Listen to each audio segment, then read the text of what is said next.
Good morning students. आज हम history का चैप्टर नंबर 1 स्टार्ट करने जा रहे हैं, जिसका नाम है द फ्रेंच रिवॉल्यूशन। सबसे पहले तो हम इस चैप्टर का इंट्रोडक्शन देखेंगे एंड बाद में अपने मेन टॉपिक के ऊपर आएंगे। एंड हमारा मेन टॉपिक क्या होगा इसका?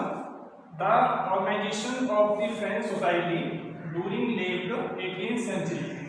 इस टॉपिक को हम बाद में स्टडी करेंगे। एंड सबसे पहले हम देखते हैं इसका इंट्रोडक्शन। हम बात कर रहे हैं फ्रांस कंट्री की। ओके, देश कौन सा है? आपका आंसर होगा फ्रांस। कहां पर है ये? यूरोप के अंदर है। अब यहाँ पे क्या हुआ था कि फ्रांस में एक रिवॉल्यूशन हुआ था, जिसे हम कहते हैं फ्रेंच रिवॉल्यूशन,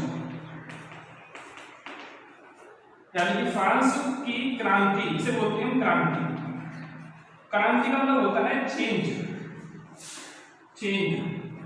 एक जल्दी से चेंज हो जाए, मतलब सडन चेंज जब हो जाता है उसे हम कहते हैं क्रांति। तो यहाँ पे क्रांति हुई है। क्रांति किस तरह की हुई है कि यहाँ पे सदियों से राजा का रूल चलता है, यहाँ पे सदियों से राजा राज करते हैं, लेकिन अब यहाँ पर क्रांति हो चुकी है, राजा को हटा दिया जाएगा एंड यहाँ पर डेमोक्रेसी आ जाएगी। इस चैप्टर का मेन कंसेप्ट ये है। अब यहाँ पे जो राजा था उसका नाम क्या था? उसका नाम था लुईस 16। क्वेश्चन इसको पूछा जाता है कि उस राजा का नाम बताइए जो फ्रेंच रिवॉल्यूशन के टाइम पर था फ्रांस के अंदर। आपका आंसर होगा लुईस 16। इसको हम इसी तरह से लिखेंगे, आप इसको इस तरह से नहीं लिखेंगे। ओके, आप इसको इस तरह से लिखेंगे। दूसरी बात क्या है, लुईस 16 के ऊपर कई सारे क्वेश्चन बनते हैं कि एक तो क्वेश्चन बनता है कि उस टाइम पर राजा कौन था, तो आपका आंसर होगा लुईस 16। एक क्वेश्चन और पूछा जाता है, who was the autocratic ruler of France. Autocratic का मतलब होता है निरंकुश, यानी कि जिसके ऊपर कोई अंकुश ना हो, नो अंकुश। ठीक है, जिसके ऊपर कोई अंकुश नहीं है, जो अपनी मनमानी से काम करे उसे हम कहते हैं निरंकुश। तो ये एक निरंकुश रूलर है, अपनी मर्जी से काम करता है। तो एक क्वेश्चन और पूछा जाता है, who was the autocratic ruler of France during French revolution. आपका आंसर होगा लुईस 16। लुईस 16 जो था, जब गद्दी के ऊपर बैठा उस टाइम उसकी एज थी 20 इयर्स। जब वो सिंहासन के ऊपर बैठता है उस टाइम पर उसकी एज थी 20 इयर्स। तो ये क्वेश्चन इसके ऊपर बन सकता है कि किस एज पर लुईस 16 फ्रांस की गद्दी के ऊपर बैठा। तो आपका आंसर होगा 20 ईयर। इसके बाद में क्या हुआ? लुईस 16 ने किससे शादी की थी? इसकी वाइफ का नाम क्या था? इसकी वाइफ का नाम था मैरी एंटोनिएट। इसकी वाइफ का नाम क्या था? इसकी वाइफ का नाम था मैरी एंटोनिएट एंड ऑस्ट्रिया की प्रिंसेस थी। एक क्वेश्चन तो इसमें बन सकता है कि उसकी वाइफ का नाम क्या था, तो आपका आंसर होगा मैरी एंटोनिएट की वाइफ का नाम था। एक क्वेश्चन वो पूछा जाता है कि उस ऑस्ट्रिया की प्रिंसेस का नाम क्या था जो लुईस 16 की वाइफ थी, तो आपका आंसर होगा मैरी एंटोनिएट। तो दोनों क्वेश्चन आपको समझ में आ गए होंगे, राजा कौन है, रानी कौन है। एंड कहाँ की बात हो रही है? जी बात हो रही है फ्रांस कंट्री की बात हो रही है। टाइम चल रहा है आपका 18th सेंचुरी। इसके बाद में एक क्वेश्चन और पूछा जाता है, जब फ्रांस का राजा लुईस 16 बनता है तो उस टाइम फ्रांस का खजाना जो था खाली था, तो उस खाली खजाने के क्या कारण थे? तो क्वेश्चन होगा आपका, what were the reasons for the empty treasure. Treasure का मतलब होता है खजाना, और फ्रांस ड्यूरिंग लुईस 16। तो क्वेश्चन क्या कह रहा है कि लुईस 16 के टाइम पर फ्रांस का खजाना जो था कैसा था? खाली था। तो उसके क्या रीजन थे?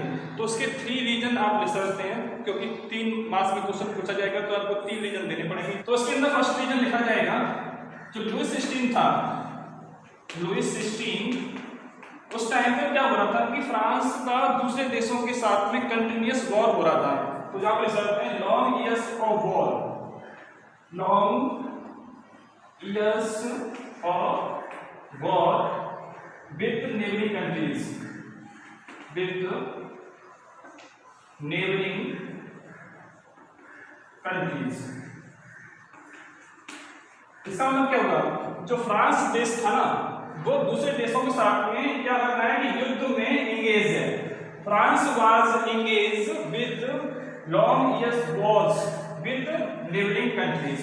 लुईस स्टीन जो था दूसरे देशों के साथ में हमेशा युद्ध करता रहता था, या हम ये कह सकते हैं कि फ्रांस देश जो था दूसरे देशों के साथ में लगातार युद्ध करता रहता था। जब हम दूसरे देशों से लगातार वॉर करेंगे तो क्या होगा, उसमें हमारा बहुत सारा पैसा खर्च होगा। तो आया समझ में आपको कि युद्ध हम क्यों नहीं करना चाहते, युद्ध करने से बहुत सारा पैसा खर्च होता है। Point number second, Louis sixteen का एक पैलेस था, पैलेस ऑफ वर्साइल। इसे हमने क्या बोला, पैलेस ऑफ वर्साइल। इसे हिंदी में कहेंगे वर्साइल का महल। वर्साइल का पैलेस बहुत बड़ा पैलेस था एंड लुईस स्टीन इसके ऊपर बहुत ज्यादा पैसा खर्च करता था, इसी वजह से उसका खजाना खाली हो गया था। तो अब मिसाल यहाँ पर Louis sixteen was an extravagant ruler, extravagant ruler. इसका मतलब होता है बहुत अधिक खर्च करने वाला। He spent lot of money, he spent lot of money on the decoration and maintenance of the palace of Versailles, of the palace of Versailles। जब वो इतना सारा अपना खर्च करेगा तो क्या होगा, उसका खजाना खाली हो जाएगा। And point number third, Louis sixteen के टाइम पे क्या हुआ था, लुईस स्टीन या हम कह सकते हैं फ्रांस की दोस्ती किससे है, फ्रांस की दोस्ती थी अमेरिका से। तो लुईस स्टीन ने अमेरिका की हेल्प की थी कि वो अपनी आज़ादी को प्राप्त कर सके। तो यहाँ पर शर्त है, लुईस स्टीन हेल्प अमेरिका या France help America under Louis sixteen. France help America to get independence from their common enemy. Common enemy का मतलब क्या होता है, कॉमन एनिमी यानी कि फ्रांस का दुश्मन भी सेम था एंड अमेरिका का दुश्मन भी सेम था। एंड दुश्मन कौन था, दुश्मन था ब्रिटेन। तो फ्रांस ने अमेरिका की हेल्प की थी कि ब्रिटेन से वो इंडिपेंडेंस को प्राप्त कर सके। तो यहाँ लिख सकते हैं France help America to gain independence, to gain independence from common enemy. Common enemy कौन था, कॉमन एनिमी था ब्रिटेन। तो यहां पे क्या हो रहा था, अमेरिका की 13 कॉलोनीज थी। तो फ्रांस ने अमेरिका की 13 कॉलोनीज की हेल्प की थी कि वो इंडिपेंडेंस को ले सकें, इससे ब्रिटेन से। जब कोई देश तो दूसरे देश की हेल्प करेगा युद्ध करने में तो क्या होगा, फिर से पैसा खर्च होगा। जब पैसा खर्च होगा तो क्या होगा, उनका देश का खजाना खाली हो जाएगा। इसी कारण से फ्रांस के ऊपर 1 बिलियन लिब्रे का डेब्ट और इंक्रीज हो गया था। 1 बिलियन लिब्रे, लिब्रे का मतलब क्या है, उनकी करेंसी है। तो उनके ऊपर 1 बिलियन लिब्रे का डेब्ट का मतलब होता है कर्जा, और इंक्रीज हो गया था। फ्रांस के ऊपर 1 बिलियन लिब्रे का कर्जा और इंक्रीज हो गया था, जबकि उनके पास में पहले से ही 2 बिलियन लिब्रे का कर्जा था। तो इतना सारा कर्जा उनके ऊपर इंक्रीज हो गया। फिर क्या हुआ, जिन लोगों ने फ्रांस को कर्जा दे रखा था उन लोगों ने फ्रांस की गवर्नमेंट से 10% की इंटरेस्ट लेना शुरू कर दिया। तो अब क्या हुआ, अब राजा को अपना बहुत सारा पैसा खर्च करना पड़ता है इंटरेस्ट को पे करने के लिए। तो आपने स्टडी किया था फ्रांस के ऊपर डेब्ट इंक्रीज हो गया था। फिर क्या हुआ, जो लैंडर थे, लैंडर का मतलब होता है जिन्होंने कर्जा दे रखा था फ्रांस को, उन लोगों ने क्या किया, they charge high rate of interest. और कितना था वो interest, 10%। Lander charge 10% of interest from the government. उन्होंने गवर्नमेंट पर 10% का इंटरेस्ट चार्ज किया और कहा कि हमारा पैसा वापस कीजिए। तो फ्रांस का राजा जो था उसे एक बहुत बड़ी अमाउंट में पैसे को उन लोगों को देना पड़ेगा जिन्होंने कर्जा दे रखा है। तो आपने देखा कि एक बहुत बड़ा अमाउंट तो गवर्नमेंट को इंटरेस्ट पे करने के लिए देना पड़ता है, सिर्फ इंटरेस्ट पे करने के लिए, बाकी कामों के लिए नहीं। दूसरे भी काम करने पड़ेंगे तो उसमें भी पैसा खर्च होगा। इंटरेस्ट पे करने के साथ साथ गवर्नमेंट को कुछ काम और भी करने होते हैं, उनके लिए भी उसे पैसा चाहिए। तो लुईस XVI ने डिसाइड किया कि मैं यहाँ पर टैक्स को इंक्रीज करूंगा। तो इसके ऊपर क्वेश्चन पूछा जाता है कि why Louis XVI increase tax in France. तो क्वेश्चन यहाँ पे लिखा जाएगा, क्वेश्चन क्या होगा, why Louis XVI decided to increase taxes in France। तो इसके आंसर में कई सारे पॉइंट लिखे जाएंगे, उन पॉइंट को मैं एक बार दोबारा समझा देता हूं। इस पॉइंट को मैं यहां से इरेज कर रहा हूं। सबसे पहली बात तो यह है कि उन्होंने टैक्स को इंक्रीज क्यों किया होगा, क्योंकि उसके पास में पैसा नहीं बचा होगा, तभी तो उसने टैक्स को इंक्रीज किया होगा।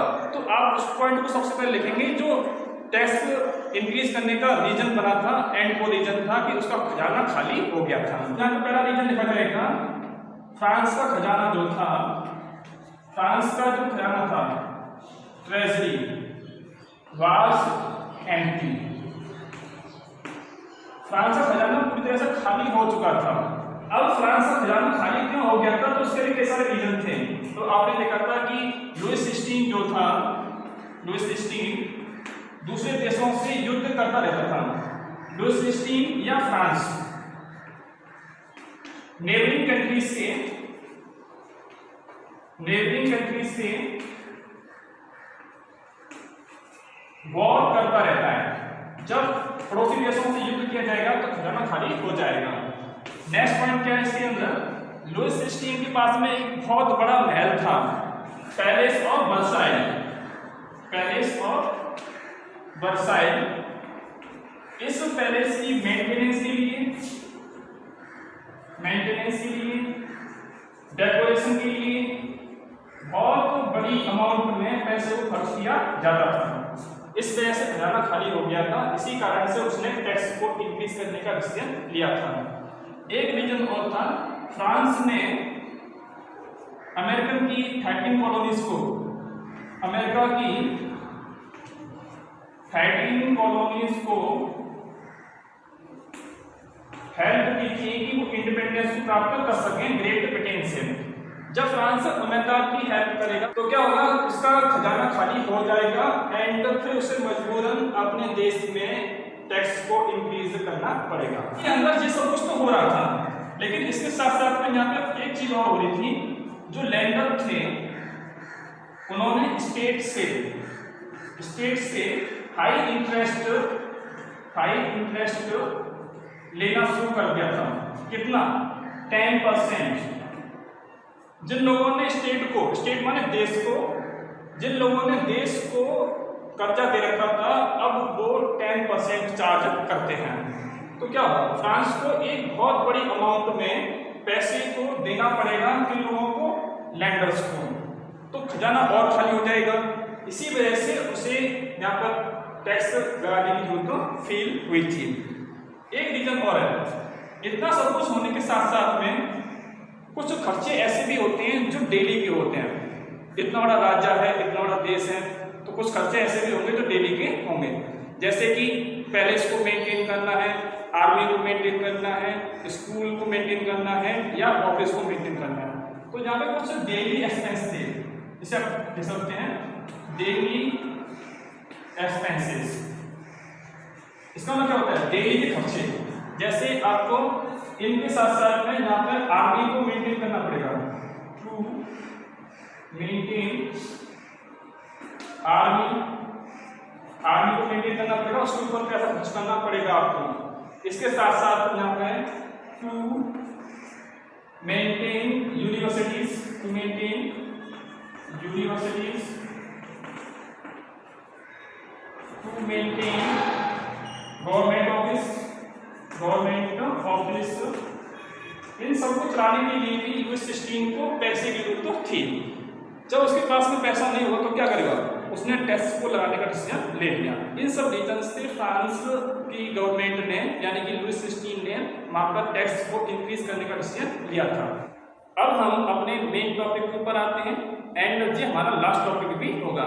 टॉपिक कौन सा होगा, टॉपिक है आपका the organization of the French society during late 18th century. इसके ऊपर जो क्वेश्चन बनेगा उसे भी हम देख लेते हैं। क्वेश्चन बनेगा explain the organization of the French society during late 18th century. एक क्वेश्चन तो आपका ये बन गया। एक क्वेश्चन और बनेगा इसके ऊपर explain the system of estate in which the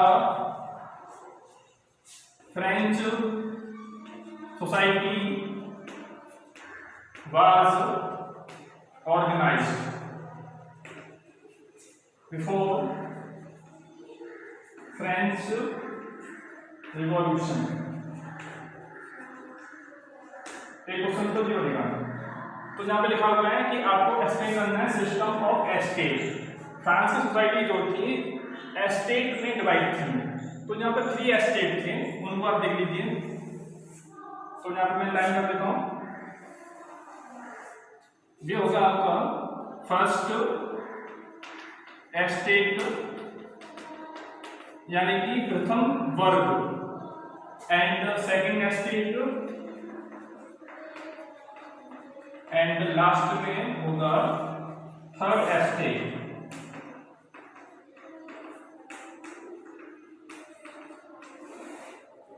कैसे इनको लिखा कैसे जाएगा, इनको लिखा जाएगा सबसे पहले फर्स्ट एस्टेट को, उसके नीचे सेकंड एस्टेट को एंड उसके नीचे थर्ड एस्टेट को। लेकिन यहाँ पे इतना स्पेस नहीं है, इसलिए मैंने यहाँ पर उनको इस तरह से कर दिया है।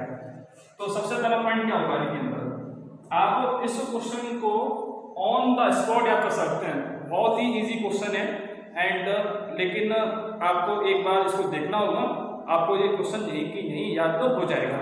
क्वेश्चन क्या कह रहा है कि इसमें सिस्टम ऑफ एस्टेट बताने थे, तो उसमें 3 एस्टेट थे, first estate, second estate and third estate.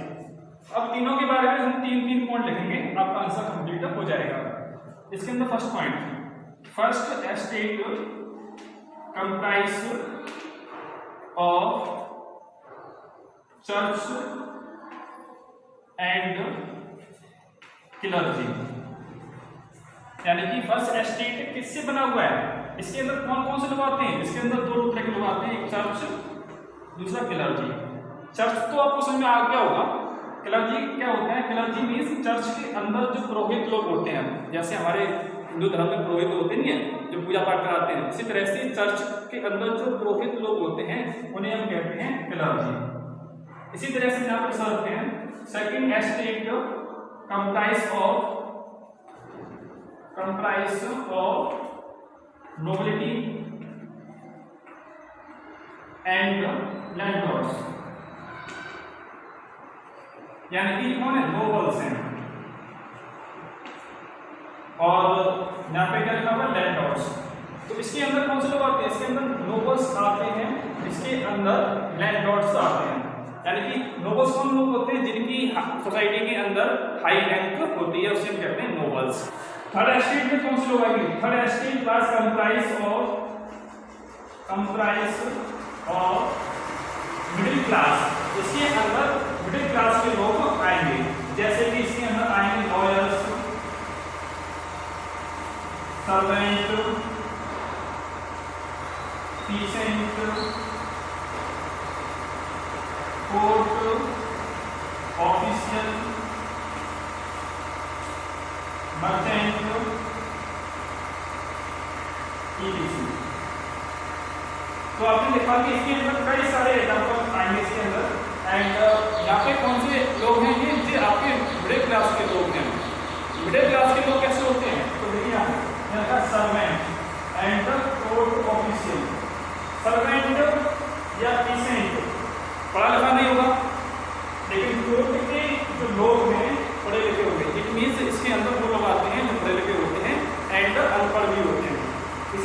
Example देखिए लॉयर, लॉयर, मर्चेंट काफी पैसे वाले हो सकते हैं एंड पढ़े लिखे हो सकते हैं। दूसरी तरफ जो सर्वेंट है, पीसेंट है, वो पढ़े लिखे नहीं है, ना उनके पास में पैसा नहीं है। तो क्या है कि इसके अंदर पैसे वाले लोग भी आते हैं एंड इसके अंदर गरीब लोग भी आते हैं। इन सबको हम कहते हैं middle class. Point number next, first estate के जो लोग थे उन्हें काफ़ी ज़्यादा राइट्स प्राप्त थे एंड उनको काफ़ी प्रिविलेज प्राप्त थे। तो क्या करते हैं, they enjoy privilege by birth. Privilege का मतलब होता है स्पेशल राइट्स। तो उन्हें जन्म से कुछ स्पेशल राइट प्राप्त थे। क्या राइट मिला हुआ उनको कि उनको टैक्स पे नहीं करना है। किसी पर्सन का जन्म यदि फर्स्ट एस्टेट में हुआ है तो उसे जिंदगी भर टैक्स नहीं पे करना, जो उसका क्या है स्पेशल राइट्स है। इसी तरह से यहाँ पर नोबल्स हैं, they also enjoy privilege by birth. इन लोगों को भी जन्म से स्पेशल राइट मिले हुए हैं एंड इनको टैक्स पे नहीं करना। इसी तरह से यहाँ पर जो थर्ड एस्टेट के लोग हैं इनके पास में कोई राइट नहीं है। आपने देखा कि जो गरीब भी थे, पढ़े लिखे भी नहीं थे एंड इनके पास में कोई राइट नहीं था। तो यहाँ पर लिखा जाएगा they do not enjoy privilege by birth. आप ऐसा लिख सकते हैं या थोड़ा चेंज कर सकते हैं, दे हैव नो राइट्स। इन विचारों के पास में कोई भी राइट्स नहीं है। अब लास्ट पॉइंट, इनके पास में स्पेशल राइट क्या था कि उनको टैक्स नहीं पे करना। दे डिड नॉट पे एनी काइंड ऑफ टैक्सेस। उन्हें कोई टैक्स पे नहीं करना। यहाँ पर भी दे डिड नॉट पे एनी काइंड ऑफ टैक्सेस। इनको भी कोई टैक्स पे नहीं करना एंड यहाँ पर इन लोगों को सभी प्रकार का टैक्स पे करना है। दे पे all kinds of taxes. 3 point लिखने थे हमको एंड हम 3 पॉइंट लिख चुके हैं और ये आपका आंसर यहाँ पे कंप्लीट हो जाएगा। अब इसके ऊपर कुछ क्वेश्चन बनते हैं। सपोज एग्जाम्पल पूछ लिया कि बताइए कि चर्च या क्लर्जी किसका एग्जाम्पल है, तो आप कहेंगे फर्स्ट एस्टेट का एग्जाम्पल है। इसी तरह से आप क्वेश्चन पूछ सकते हैं कि नोबल्टी या नोबल्स किसका एग्जाम्पल है, तो आप कहेंगे कि सेकंड एस्टेट का एग्जाम्पल है। इसी तरह से सर्वेंट या पीसेंट, लॉयर्स किसके एग्जाम्पल है, तो आपका आंसर होगा थर्ड एस्टेट के एग्जाम्पल्स हैं। दूसरा क्वेश्चन क्या होगा कि कौन से ऐसे स्टेट थे जिन्हें प्रिविलेज मिले हुए थे, तो आपका आंसर होगा first estate and second estate. ऐसा कौन सा स्टेट है जिसके पास में कोई राइट नहीं था, थर्ड एस्टेट। इसके बाद में एक क्वेश्चन और पूछते हैं कि ऐसे कौन से स्टेट थे जिनको टैक्स पे नहीं करना होता था, तो आपका आंसर होगा first estate and second estate. इसी तरह से यहाँ पे लास्ट क्वेश्चन पूछा जाएगा कि ऐसा कौन सा एस्टेट था जिसको सभी प्रकार के टैक्स पे करने होते थे, तो आपका आंसर होगा थर्ड एस्टेट। यहाँ पे first estate and second estate के पास में कुछ और राइट भी थे, हम उनको भी एक बार देख लेते हैं। तो यहाँ पे देखिए, यहाँ पे लिखा हुआ सेकंड एस्टेट। सेकंड एस्टेट में कौन से लोग आते हैं, नोबल्स आते हैं। नोबल्स के पास में एक राइट था कि वो लोगों फ्यूडल ड्यूस ले सकते हैं, इसे हम कहते हैं सामंती शुल्क। फ्यूडल एक सिस्टम है, फ्रांस की सोसाइटी जो थी फ्यूडल सिस्टम पर बेस्ड थी।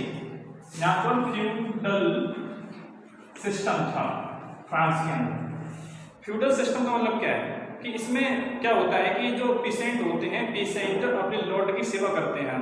तो यहाँ पर जो फार्मर होंगे, पीसेंट जो है पीसेंट, वो लोग अपने लॉर्ड्स की सेवा करेंगे एंड उन लोगों को उनके घर पे काम करना होगा, उनके खेत में काम करना होगा। इसी तरह से उन लोगों को आर्मी में भी काम करना होगा। बदले में जो आपका लॉर्ड्स हैं वो आपको प्रोटेक्शन देगा। तो ये होता है आपका फ्यूडल सिस्टम, जिसमें पीसेंट यानी किसान नोबल्स या लॉर्ड्स की सेवा करते हैं एंड उनके घर में काम करते हैं, उनके खेतों में काम करते हैं एंड उनके लिए आर्मी में भी काम करते हैं। तो इसे हम कहते हैं फ्यूडल सिस्टम। तो यहाँ पे क्या है कि इनके पास में राइट है कि जिन लोग पीसेंट से, लॉर्ड्स लोग पीसेंट से क्या करते हैं, ड्यू का मतलब क्या होता है, शुल्क। ओके, तो जो उनके पास में क्या होगा, राइट होगा। इसी तरह से चर्च जो थी, चर्च पीसेंट से टैक्स ले सकती है, उसका नाम था तिथे। ये एक टैक्स का नाम है जो पीसेंट से लिया जाता है एंड इसे कौन लेता है, इसे लेता है चर्च। और ये कितना होता है, 10% होता है। जितना आपने खेत के अंदर प्रोड्यूस किया है उसका आपको 10% चर्च को देना पड़ेगा। तो यानी कि ये लोग नोबल्स भी इन लोगों से शुल्क लेते हैं, चर्च भी इनसे क्या लेती है, टैक्स लेती है। इसके साथ साथ पीसेंट को एक टैक्स और पे करना होता है एंड उसे हम कहते हैं डायरेक्ट टैक्स, और उसका नाम था टाइल। ये एक डायरेक्ट टैक्स है जो स्टेट को दिया जाएगा एंड तिथे जो टैक्स है जो चर्च द्वारा लिया जाता है एंड ये कितना होता है, 10% का होता है। तो आपने देखा कि चर्च भी टैक्स ले सकती है, सेकंड स्टेट भी ड्यूज ले सकते हैं एंड राजा भी टैक्स ले सकता है इन लोगों के। दूसरी बात क्या है कि ये तो हो गया डायरेक्ट टैक्स। इसके अलावा यहाँ पे कुछ इनडायरेक्ट टैक्स भी थे जो डेली की चीजों पर लगते थे, जैसे तंबाकू होती है या नमक होता है। तो ऐसी कुछ चीजें थी जिनके ऊपर भी टैक्स लगाया जाता था एंड वो था आपका इनडायरेक्ट टैक्स। तो सभी प्रकार के टैक्सेस कौन पे करता है, सभी प्रकार टैक्स पे करता है थर्ड एस्टेट। कौन से लोग टैक्स पे नहीं करते थे, first estate and the second estate. इसके बाद में यहाँ पे क्या हुआ है, देखिए कि थर्ड एस्टेट में जो पीसेंट है, पीसेंट पूरी सोसाइटी में कितनी है, पूरी सोसाइटी में 90% का पीसेंट है, लेकिन उनके पास में बहुत कम जमीन थी। जमीन किसके पास ज्यादा थी, जमीन थी सेकंड एस्टेट के पास में एंड फर्स्ट एस्टेट के पास में। इन दोनों के पास में लगभग 60% जमीन थी एंड बाकी जमीन इन लोगों के पास में थी। ये कंडीशन थी फ्रांस की जब वहां पर रिवॉल्यूशन स्टार्ट हुआ था उससे पहले। तो एक क्वेश्चन और पूछा जाता है कि पीसेंट की कंडीशन बताइए, जब फ्रांस में रिवॉल्यूशन शुरू हुआ था उस टाइम पर पीसेंट की कंडीशन क्या थी। तो आप जानते हैं पीसेंट को टैक्स पे करना होता है चर्च को, इसका नाम था तिथे और वो कितना था, 10%। इसी तरह से पीसेंट को इन लोगों को ड्यूस पे करना होता था, इनके अलावा इन लोगों के घर में काम करना होता था, इनके खेतों में काम करना होता था एंड आर्मी के अंदर काम करना होता था। पीसेंट को डायरेक्ट टैक्स पे करना होता है, इसका नाम क्या है, टाइल। एक पॉइंट और लिखेंगे इसलिए, तो पीसेंट 90% थे लेकिन उनके पास में जमीन बहुत कम थी। सबसे ज्यादा जमीन किन लोगों के पास में थी, फर्स्ट एस्टेट के पास में थी एंड सेकंड एस्टेट के पास में थी। तो इस तरह से ज्यादा क्वेश्चन भी पूरा हो जाएगा एंड इसी के साथ में आपका टॉपिक यहाँ पे एंड होता है। तो आपने फ्रांस की कंडीशन क्या थी इसको आपने आज से स्टडी किया। फिर आपने स्टडी किया था फ्रांस के अंदर जो लुईस 16 था उसने टैक्स को इंक्रीज क्यों किया था। फिर आपने स्टडी किया था फ्रांस की सोसाइटी का क्या ऑर्गेनाइजेशन था। तो इसी के साथ में आज का टॉपिक यहाँ पर एंड होता है। आज के लिए बस इतना ही, थैंक यू।